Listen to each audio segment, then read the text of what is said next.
So here we are discussing example 2 from topic conditional probability from probability chapter of class 12. So here in this example it is given that a family has two children. एक family है जिसमें दो बच्चे हैं. What is the probability that both the children are boys given that at least one of them is a boy? आप question की language पढ़कर identify कर सकते हैं कि कौन सा टॉपिक है. ये कंडीशन प्रोबेबिलिटी क्यों है? क्योंकि एक इवेंट के चांस निकालने और दूसरा इवेंट आपको गिवन है. तो सबसे पहले आप दोनों जो इवेंट हैं उसे सेलेक्ट करेंगे. आप हमेशा ई और एफ मानेंगे क्योंकि आपने फॉर्मूले में वही लर्न किया हुआ है, तो आसानी वही है कि आप वही फॉर्म खुद जनरेट करें. तो सबसे पहले हम यहाँ सैम्पल स्पेस लिखेंगे. सो सैम्पल स्पेस के लिए इसमें क्या होना चाहिए? S is equals to, question में था a family has two children, दो बच्चे हैं, तो क्या सेट हो सकता है? हम देखो बेटे ऑर्डर्ड पेयर में ले रहे हैं, तो पहला तो हम लेंगे जो एल्डेस्ट है, फिर यंगेस्ट को बाद में लेंगे. हो सकता है जो बड़ा बेटा है एल्डेस्ट है वो बॉय हो, यंगेस्ट भी बॉय हो सकता है first boy next girl, it may happen first girl next boy, और लास्ट केस में भी both are girls. So when a family has two children, जब दो चिल्ड्रन होते हैं तो इसके अलावा कोई और आउटकम पॉसिबल नहीं है. ठीक है, तो ये चार हमारे क्या हैं? ये outcomes, total number of outcomes from the sample space है. अब क्वेश्चन में लिखा था what is the chance that both the children are boys, यानी आपको इवेंट ई क्या लेना है जिसमें दोनों चिल्ड्रन क्या हो? बॉयज़ हो. So E set is equal to both are boys. So both are boys means only this one. So event E में हमारा सिंगलेटन सेट यानी एक ही एलिमेंट आएगा, that is B B. Now what about the F set? F set हमेशा given set होता है, तो गिवन क्या है? At least one of them is a boy, कम से कम एक तो बॉय हो. ज़्यादा बॉयज़ हो तो भी कोई प्रॉब्लम नहीं है, यानी एक बॉय तो हमेशा होना ही चाहिए. तो कंपल्सरी एक बॉय के अंदर कौन कौन से आपके आउटकम आ सकते हैं? कम से कम एक बॉय हो तो दोनों भी चल जाएंगे, सो बीबी भी आ जाएगा इसमें, बॉय गर्ल भी आ जाएगा, एक बॉय आ रहा है इसमें, गर्ल बॉय भी आ जाएगा. Girl girl can not be written because it is not including any boy. Clear? So E set you know how to make, F set आपको बनाना आ गया है. अब आपको निकालना है क्या चांस है दोनों बॉयज़ के होने की, अगर ये गिवन है कि कम से कम एक बॉय हो. So that means I have to find out probability of E over F, condition probability of E when F is given. Formula we know already, probability of E intersection F upon probability of PF. This is the conditional probability formula.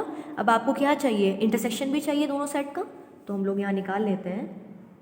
E intersection F is equal to how many elements are same in both sets? Boy boy, only one set, so I will write boy boy.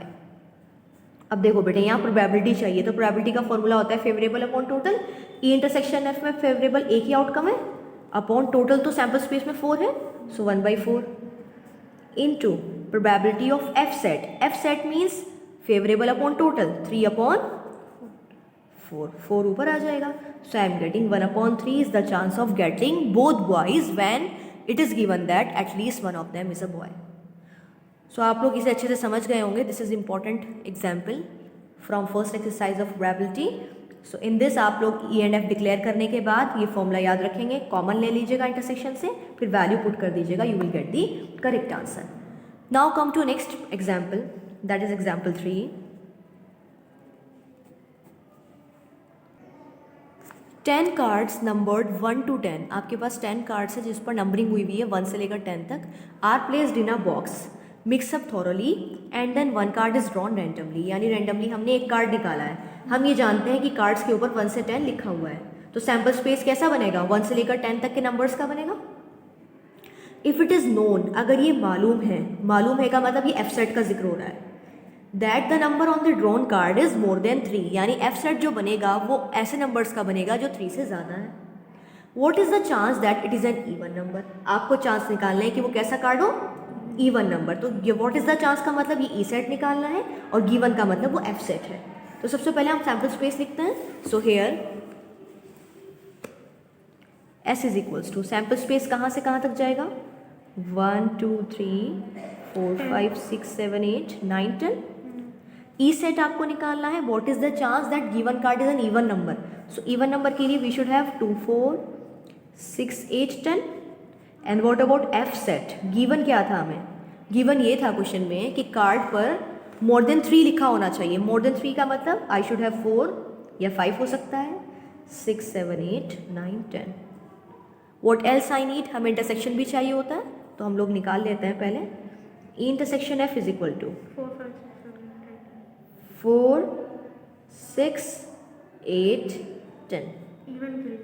बेटे दोनों में common जो है, simple, आपको ई intersection F चाहिए ना, तो दोनों में जो कॉमन एलिमेंट्स है वो कॉमन होता है, इंटरसेक्शन में आता है।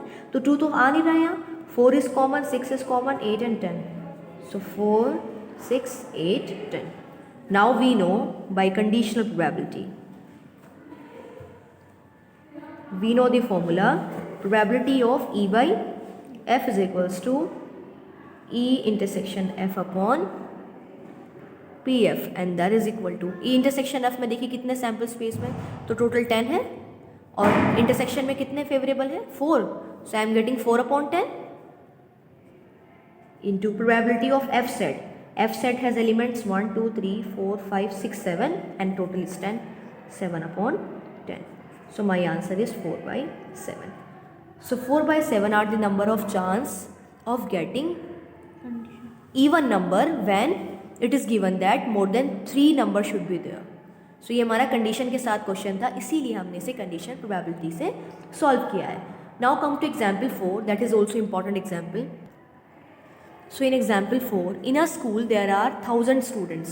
So total students तो आपके 1000 हो गए, out of which 430 are girls. Girls है 430, that means माइनस जब आप करेंगे then you will get number of boys. It is known that, अब ये हमें known है कि out of 430, जो 430 गर्ल्स हैं उसमें 10% गर्ल्स क्लास 12 में हैं और बाकी 90% अदर क्लासेस में हैं, मतलब अदर देन 12th क्लास है। What is the chance that a student chosen randomly studies in class 12th? क्या चांस है कि आपने एक स्टूडेंट सेलेक्ट किया वो क्लास 12th में पढ़ता हो, तो ई सेट तो यानी a student studying in class 12th. Given that, अब given का मतलब ये F सेट आगे दिया हुआ है। अब क्या है F सेट में, chosen student is a girl, यानी F सेट तो एक गर्ल का हो गया, ई सेट आपका क्लास 12th के स्टूडेंट का हो गया है। तो सबसे पहले में जो डाटा गिवन है हम उसे नोट कर लेते हैं। So hair total students 1000, so example 4 total students is equals to 1000, number of girls is equals to 430, out of 430 10% girls class 12th में है, तो हम लिख सकते हैं number of girls in class 12th। कैसे निकलेंगे हमारी गर्ल्स क्लास 12th की, 10% टोटल गर्ल्स की है ये, 10% ऑफ टोटल गर्ल्स, तो टोटल मीन्स 430 का 10% क्लास 12th में पढ़ रहा है, so 10 upon 100 into 430। So I am getting how many girls are studying in class 12th, 43 गर्ल्स क्लास 12th में पढ़ती हैं। आफ्टर दैट आपको ये निकालना है, ई सेट आपका जो गिवन है यहाँ लैंग्वेज के हिसाब से, आपको ये बताना है कि क्या चांस है कि स्टूडेंट जो रैंडमली सेलेक्ट किया वो क्लास 12th का है। Student belongs to class 12th। जब हम यहाँ कोलॉन लगाते हैं ना तो लैंग्वेज में लिखते हैं, और जब यहाँ इक्वल लगाते हैं तो कर्ली ब्रेसेस के साथ हम एलिमेंट्स को लिखते हैं, ठीक है। अब एफ सेट हमारा गिवन सेट होता है, गिवन सेट में क्या लिखा है, given that chosen student is a girl, यानी ये गिवन है कि जो चूज़ किया है अपने स्टूडेंट को वो गर्ल है।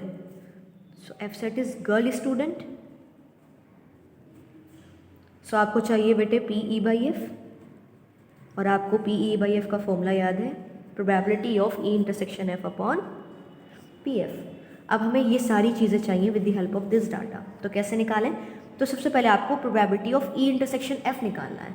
तो ये बताइए ई इंटरसेक्शन एफ होगा क्या, ई इंटरसेक्शन एफ का मीनिंग क्या बैठ रहा है, देखो स्टूडेंट क्लास 12 का हो और वो गर्ल हो, तभी तो दोनों में कॉमन आएगा, तो यानी गर्ल स्टूडेंट क्लास 12 की कितनी है 43, तो हैंड टू हैंड हम प्रोबेबिलिटी निकाल सकता है ना, 43 अपॉन टोटल 1000। समझ में आया। अब हमें चाहिए प्रोबेबिलिटी ऑफ एफ। एफ का मीनिंग है गर्ल स्टूडेंट होना चाहिए, तो गर्ल स्टूडेंट होने के चांस कितने हैं, गर्ल्स हैं 430 और टोटल है 1000, so 430 upon 1000। Any problem. Now P E by F equals to intersection F की प्रोबेबिलिटी ऊपर, so 43 upon 1000 and 430 into 1000. 1/10 is our answer, or you can write 0.1. So 0.1 chance हैं ऐसे स्टूडेंट के निकलने के जो क्लास 12th का भी होगा और एक गर्ल भी होगी. So I hope you understood this example. Example 4. Now come to example 5. So in example 5, what is written?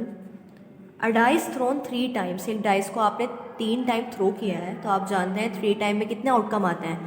6 to the power n की फॉर्मेशन होती है. अगर आपने 1 टाइम थ्रो किया तो 6 to the power 1 is equal to 6 outcomes आते हैं. 2 times आपने उसे थ्रो किया तो 6 स्क्वायर यानी 36 आते हैं. 3 टाइम करोगे तो 216 आएंगे. It is not possible to write all 216, ये तो हम नहीं लिखेंगे. तो जो रिक्वायर्ड है सिर्फ हम वही वैल्यू देंगे यहाँ पर. तो इसमें बोला हुआ एक डाई को 3 टाइम थ्रो किया है. इवेंट्स ए और बी ऐसे आए हैं हमारे पास. ए और बी इवेंट गिवन है आपको. ए इवेंट है जिसमें 4 थर्ड थ्रो पे आ रहा है, यानी तीसरी बार में 4 होना चाहिए. पहली 2 चांस में कुछ भी हो सकता है. बी सेट है 6 on the first, 5 on the second. Third पे कुछ भी हो सकता है. Find the chance of getting A given that B has occurred, यानी बी हो चुका है, बी तो गिवन हो चुका है. अब ए के चांस निकालने हैं तो आपको ए अपॉन बी सेट निकालना है. तो आप जानते हैं पी ए बाई का मीनिंग होता है probability of A intersection B upon P B. तो सबसे पहले आपको ए और बी के थोड़े सेट्स डिक्लेयर कर लेने हैं ताकि आप कॉमन भी निकाल पाएँ और वैल्यू फॉर्मूले में रखकर आंसर निकाल पाएँ. तो पहले हम ए सेट को देखते हैं. 4 ऑन थर्ड थ्रो, यानी तीसरी बार में 4 होना चाहिए. तो ए सेट कैसे बनेगा हमारा? So example 5. A is equal to, बताइए. आपसे बोला है कि तीसरी थ्रो में ये 3 एलिमेंट्स आएंगे, 4 होना चाहिए. एक काम करते हैं हम लोग, फर्स्ट में 1 फिक्स कर लेते हैं, यहाँ नंबर चेंज करते हैं. सो 1 2 4, 1 3 4, 1 4 4, 1 5 4 एंड 1 6 4. अब जैसे हमने यहाँ क्या फिक्स किया है, यहाँ 1 फिक्स किया है. सिमिलरली हम 2 फिक्स कर सकते हैं. 2 1 4 फिक्स करने से आप कोई नंबर मिस नहीं करते हैं, आप सभी नंबर एग्जैक्टली लिख पाते हैं. 2 4 4 एंड 2 6 4. नाउ लाइकवाइज हमने 1 2 फिक्स किया, आप 3 फिक्स कर सकते हैं. ऐसे ही नंबर जाएंगे आगे तक. 3 1 4 से लास्ट में नंबर लिख रही हूँ मैं 3 6 4. सिमिलरली आप 4 फिक्स कर सकते हैं फर्स्ट नंबर पर. 4 6 4, 5 1 4 and 5 6 4 and 6 1 4 and last one will be 6 6 4. तो इसका मतलब हम लोगों ने क्या किया है, हमने ऐसे सारे आउटकम्स लिख लिए हैं जिसके लास्ट में 4 आएगा. अब देखो आप कोई भी नंबर इसमें मिसिंग नहीं है जो 4 के साथ पीछे आ सकता है. अब हम बी सेट निकालते हैं. बी सेट के निकालने के चांस आसान है क्योंकि उसमें 2 चीज़ फिक्स की हुई हैं. 2 चीज़ क्या फिक्स की हैं? फर्स्ट नंबर पे 6 होना चाहिए और सेकंड पे 5 होना चाहिए. तो यानी 6 5 तो हमेशा रहेगा. हो सकता है थर्ड पे 1 आ जाए. 6 5 2, 6 5 3, 6 5 4, 6 5 5 and 6 5 6. Now A intersection B, आपको दोनों में कॉमन एलिमेंट्स निकालने हैं. तो बेटे फर्स्ट सेट में तो था लास्ट में 4 आए, सेकंड सेट में था शुरुआत में 6 और 5 आए. तो ऐसा एक ही नंबर है जो दोनों में कॉमन आ रहा है, यानी शुरू में 6 5 और लास्ट में 4. इसके अलावा भी आप बता सकते हैं कोई नंबर. 6 5 के अलावा या तो 1 ये सब नंबर आ रहे हैं, और जबकि 1 2 3 यहाँ अवेलेबल नहीं है, लास्ट में सबके 4 आ रहा है, तभी ऊपर सेट में लिखे गए हैं. तो this is the only common element 6 5 4. अब हम निकालते हैं probability of A by B. Condition probability हम निकाल रहे हैं A intersection B upon probability of B. A intersection B means only 1 element out of total 216 होता है ना जब आप 3 डाइस को एक साथ थ्रो करेंगे. Probability of B 1 2 3 4 5 6 upon 216. So our answer is 1/6. समझ में आया? Now what is your homework? You will try example 6. Example 7 में भी डिफ़िकल्ट फॉर यू, तो ये हम कल क्लास में डिस्कस करेंगे. अभी आप लोगों को एग्जाम्पल 6 तक एग्जाम्पल्स करने हैं. And from exercise 13.1 you will try all 16 questions, all 17 is here. आपको 17 क्वेश्चन सभी ट्राई करने हैं. जो प्रॉब्लम आएगी आपकी वो हम लोग कल डिस्कस करेंगे in class along with the example that is left. So complete exercise.